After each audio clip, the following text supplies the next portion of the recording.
Bonjour mes chers, comment allez-vous? Ça va bien, je l'espère.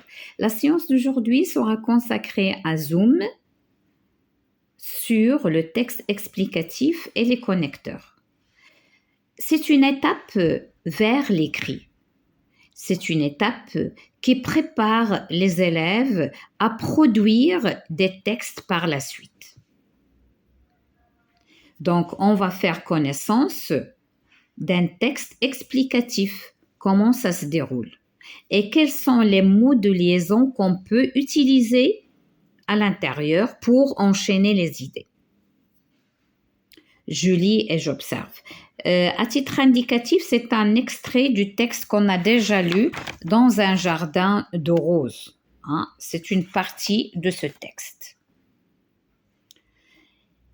Naïma, quant à elle, avait une envie différente. Elle voulait que les femmes de Dadès conquièrent leur autonomie financière au moyen d'un travail valorisant leurs compétences et qu'elles puissent envoyer leurs filles à l'école. Pour cela, il fallait que les roses de Damas rendent aux femmes l'amour qu'elles leur portaient. Alors, en 2005, Naïma fonde l'Association féminine pour le développement de la famille Awed Dadès AFDF. Ainsi, elle enseigne aux femmes du Dadès à planter, à bouturer, à greffer, à récolter de façon artisanale. Maintenant, on va passer aux questions qui vont nous conduire à comprendre un texte explicatif.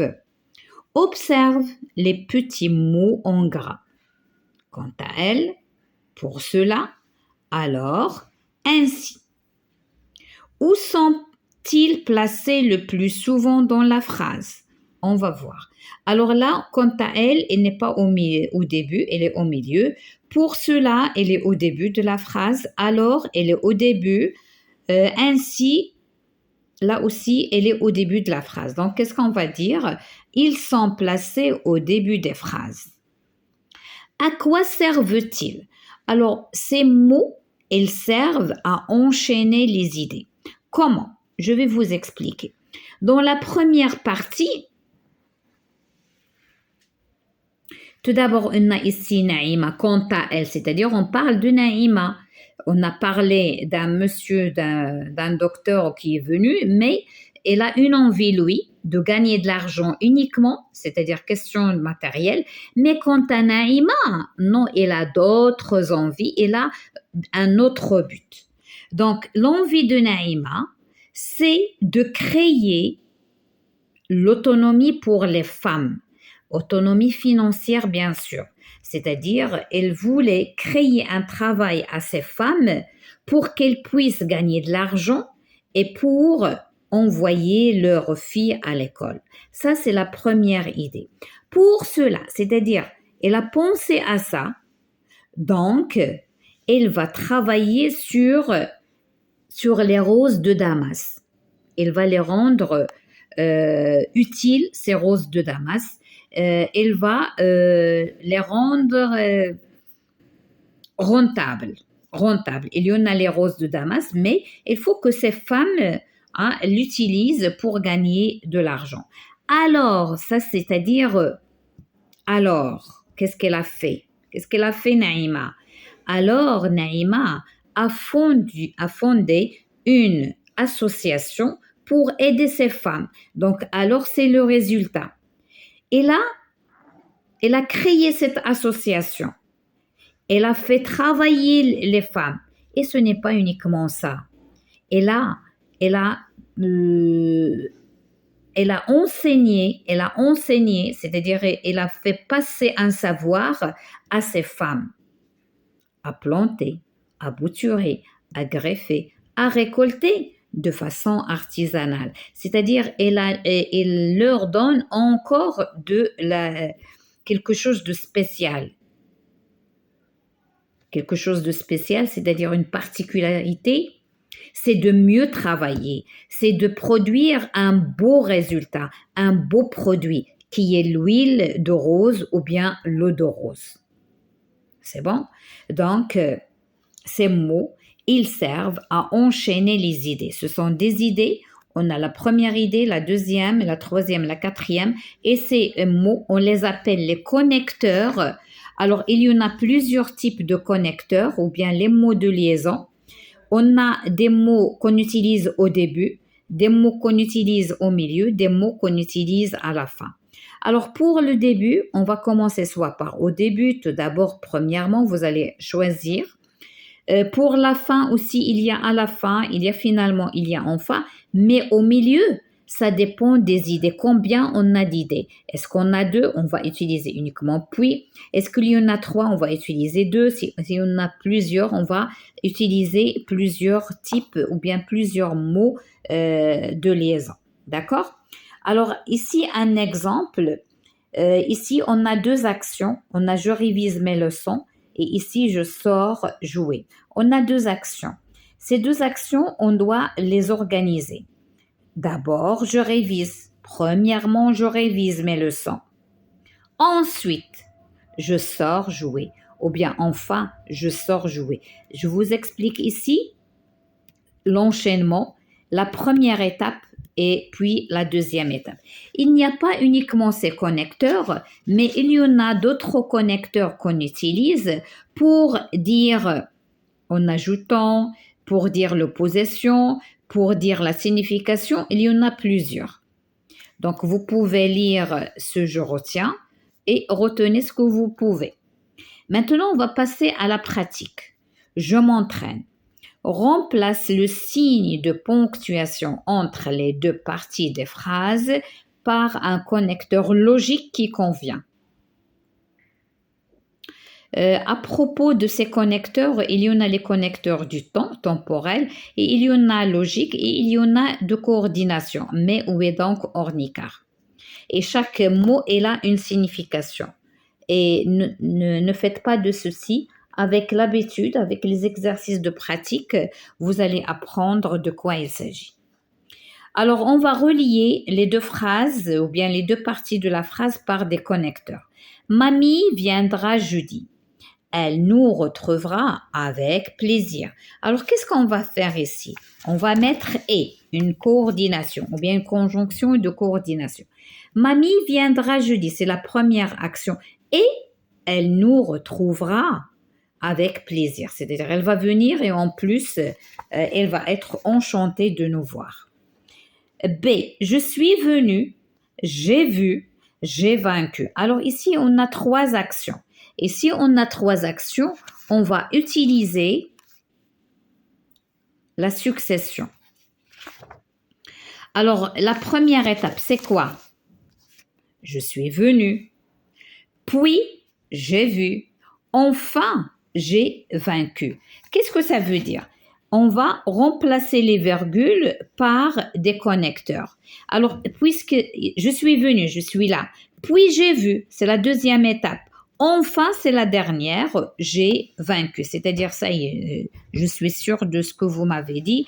Le voici, j'ai vu, ça y est, il n'y a pas de problème. C'est Karima a beaucoup travaillé. Elle n'a pas réussi son examen. Alors là, on a une opposition. La première des choses, Karima a fait des efforts. Elle a bien travaillé. Elle a beaucoup travaillé. Mais malheureusement, elle n'a pas réussi son examen. Karima a beaucoup travaillé, mais elle n'a pas réussi son examen. Donc ici, on a mis « mais ». D'accord? La pauvre, mais elle doit travailler encore plus. Elle va réussir la prochaine fois. D. Rachid a lavé son pull. Il avait renversé du chocolat. Comment ça? Rachid a lavé son pull. Pourquoi il a lavé son pull? Car il avait renversé du chocolat. Donc, on va dire pourquoi. Rachid a lavé son pull car il avait renversé du chocolat. C'est bon? La dernière. Mon oncle et ma tante sont souvent absents. Leurs enfants s'ennuient. La première étape, mon oncle et ma tante sont souvent absents, ils ne sont pas là. Et les enfants, ils restent seuls à la maison, donc ils s'ennuient. Donc on va dire alors les enfants s'ennuient. Mon oncle et ma tante sont souvent absents, alors leurs enfants s'ennuient. C'est bon? Alors maintenant, on va passer à l'exercice 2. Numérote les phrases du texte dans l'ordre en t'aidant des connecteurs temporels. Que deviennent les fleurs de cerisier? C'est une question. Alors là, on a des phrases. Enfin, au bout de quelques semaines, les rameaux portent des cerises. Puis, les différentes parties de la fleur se fanent et tombent et de petites boules vertes restent au bout des rameaux. Peu à peu, les boules vertes grossissent.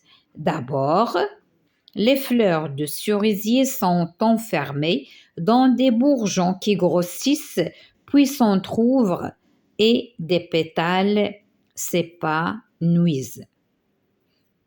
Donc, on va céder. Il y a d'abord, peu à peu, puis enfin. Par quoi on va commencer? Par d'abord, bien sûr, c'est le début. D'abord, les fleurs du cerisier sont enfermées dans les bourgeons qui grossissent, puis s'entr'ouvrent et des pétales s'épanouissent. Peu à peu, les boules vertes grossissent. 2. 3. Puis, les différentes parties de la fleur se fanent et tombent et de petites boules vertes restent au bout des rameaux. Enfin, en dernier lieu, au bout de quelques semaines, les rameaux portent des cerises. Alors, c'est comme ça que les cerises se forment, d'accord? Et les fleurs, leur futur, comment ça se fait? Alors, maintenant, on va passer au cahier d'activité, d'accord? Là aussi, c'est la suite. Page 44. Toujours zoom sur le texte explicatif et les connecteurs. Lis ce texte et réponds aux questions. Qu'est-ce que l'UNICEF? L'UNICEF est le Fonds des Nations Unies pour l'enfance. C'est une organisation qui vient en aide aux enfants les plus défavorisés, partout dans le monde, et surtout dans les pays les plus pauvres. Chaque jour, et partout dans le monde, l'UNICEF agit pour faire respecter les droits des enfants. Le droit d'être soigné, le droit de manger suffisamment et équilibré, de boire de l'eau potable pour grandir en bonne santé, le droit d'être protégé contre la violence, le droit de ne pas faire la guerre, le droit d'aller à l'école. Pour garantir ces droits, il existe un traité international, la Convention internationale des droits de l'enfant, CIDE, dans lequel l'UNICEF est citée comme l'organisation chargée de veiller au respect des droits de l'enfant. Combien ce texte a-t-il de paragraphes? Alors, comme vous voyez, c'est déjà réparti. Il y en a 3 paragraphes. 3. Associe un titre à chaque paragraphe. Alors, tout d'abord, on a les droits défendus de l'UNICEF. Qu'est-ce que l'UNICEF? Le rôle de la CIDE. Alors, regardez le premier paragraphe.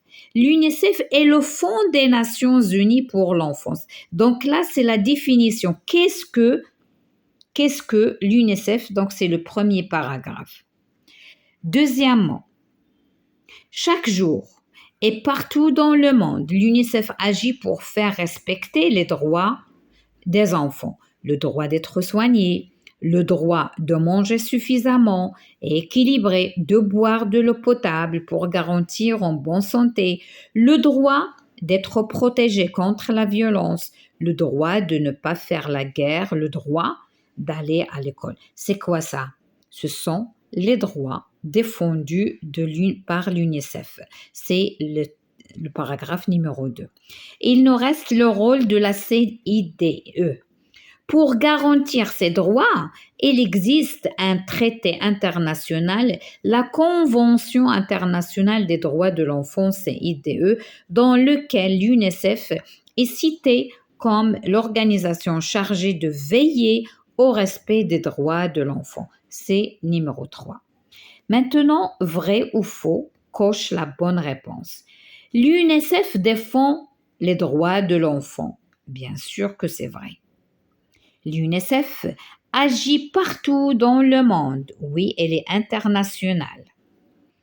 La dernière, l'UNICEF agit surtout dans les pays riches. Non, dans tout le monde et surtout dans les pays.